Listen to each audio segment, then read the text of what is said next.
আমাদের লাইফের সব থেকে বড় আনরিয়েল একটা সারপ্রাইজ পেয়েছি আমরা রাফসান্দা ছোট ভাইয়ের গিভঅ্যাওয়ে থেকে বাইক পেয়েছি। একদমই জানতাম না যে আমরা পাবো, সো আমরা জাস্ট লাইভ দেখতেছিলাম, তো আমাদের কাছে ফিল হচ্ছিল যে আমাদের আশেপাশের রুটেই আছে। সো আমরা জাস্ট বারান্দা যাচ্ছি যে আমরা না পেলেও কেউ না কেউ পাবে, সো আশেপাশের রুটেই যাবে। দেন দেখি যে আমাদের বাসার সামনেই গাড়ি নিয়ে চলে আসছে ওরা।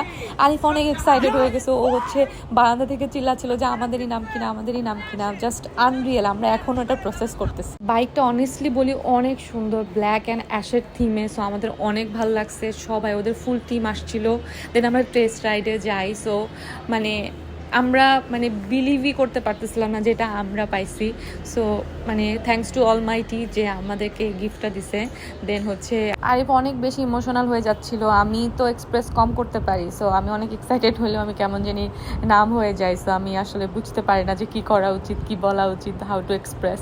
So it's really memorable to us and we really love the team যে ওরা আসছে, অ্যান্ড সবাইকে অনেক ভালো লাগছে। Last thanks for watching guys, and thanks to Almighty and Rafsan the ছোটো ভাই for this such a memorable moment.